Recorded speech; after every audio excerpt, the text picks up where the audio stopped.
Hello guys, আসসালামু আলাইকুম। It's me Dipu, আল মোহাম্মদ দীপু।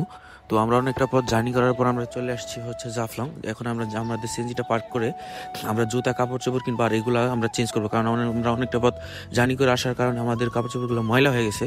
এই কারণে আমরা চেঞ্জ করে তারপর আমরা যাবো হচ্ছে জাফলং এর মেন স্পটে। আর অনেকগুলো স্পট ঘুরবো, অনেকগুলো খাওয়া দাওয়া হবে, ঘোরাঘুরি হবে। আমরা সিএনজি ওইখানে রেখে আসছি।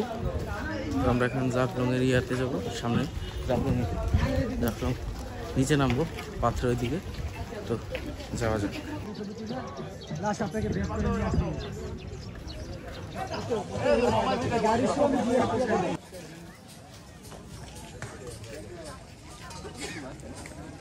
আচ্ছা গাইস, ওই যে হচ্ছে ডাউকি ইন্ডিয়ার বর্ডার, ওইখানে হচ্ছে ওইটা একটা শহর। আর হচ্ছে এইদিকে হচ্ছে আমার বড় ভাই কিছু সামান নিচ্ছে। আর এই রাস্তা ধরে ওই সামনে এগিয়ে গেলে হচ্ছে জাফলং এর নিচে সাদা পাথরে ওইখানে যায়, পাথরের ওই স্পটে যায়। আর এই যে এখানে হচ্ছে আমার বড় ভাই পাথরে তার বিয়ের যে অ্যানিভার্সারির ওইটা লেখার জন্য এখানে দাঁড়াইছে। তো চলুন এখন দেখা যাক যে সামনের পাহাড়ের ভিউগুলো উপভোগ করা যাক। চলুন।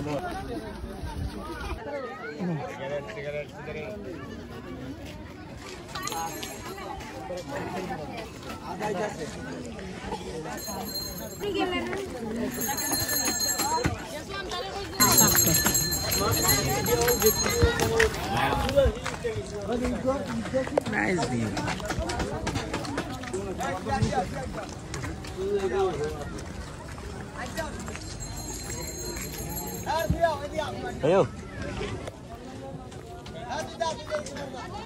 আমরা চলে আসছি জাফলং।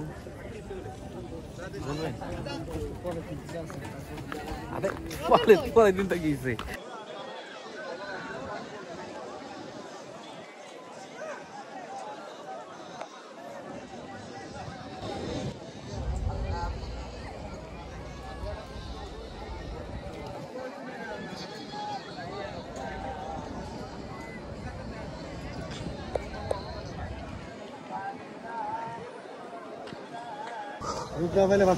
Nice man. চলে আসলাম আমরা জাফলং এর ওই চোরাই থেকে, জাফলং এর যে সাইনবোর্ডটা এখান থেকে পর্যন্ত। আর পায়ের নিচে পাথরগুলো এত গরম, আর সূর্যের তাপ এত, মানে বলার মতো না। মানে আপনারা এখানে না আসলে বুঝবেন না। আর গরম টরম যায় লাগায়, কিন্তু দৃশ্যগুলো চোখে পড়লে সবকিছু ভুলে যায়, কষ্ট মুছে যায়। মানে অনেক ভাল লাগে। আর এত মানুষজন, আর এত ক্রাউড, আর এত প্রচুর গরম, আমি অস্থির হয়ে গেছি। মানুষজন মানে গরম টরম কষ্ট মষ্ট যাই লাগো, কিন্তু তারা ঘুরতে হবে ভাই, ঘুরতে হবে, লাস্ট কথা ঘুরতে হবে। আমরা এখন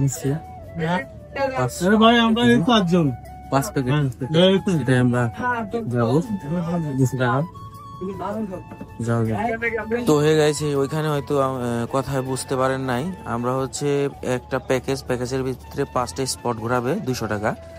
তো এটা ওইখানে হয়তো মানুষজনের কথাবার্তার কারণে বোঝা যায় না। আর ওই হচ্ছে ইন্ডিয়ার বর্ডার, ওইখানে আমরা যেতে চাইছি, কিন্তু বাট ওইখানে যাওয়া নিষেধ আছে। কেউ কি বিশ্বাস করবে যে এত ঠান্ডা পানি এখানে এত হঠাৎ করে এরকম ভয়াবহ একটা অবস্থা ধারণ করে ফেলবে, কল্পনা করা যায় না। তো ফাইনালি আমরা ওগুলো বিপদ অতিক্রম করে আমরা ঘাটের কিনারায় চলে আসছি। তো আমরা এখন নামার পরে আমরা মায়াবী ঝর্ণার উদ্দেশ্যে রওনা হবো। মাশাআল্লাহ, চারপাশের ভিউ এতটা সুন্দর যে মানে ক্যামেরা দেখা, চোখে দেখা আকাশ পাতাল পার্থক্য। আর পাহাড়গুলো আশ্রিত হয়ে রয়েছে যে আমাদের ঘিরে রাখছে। আর আমরা ফাইনালি চলে আসছি। আমাদের নৌকা উঠেছি, এখন আমরা মায়াবী ঝর্ণায় যাচ্ছি। বড় ভাই অবস্থা খুবই খারাপ।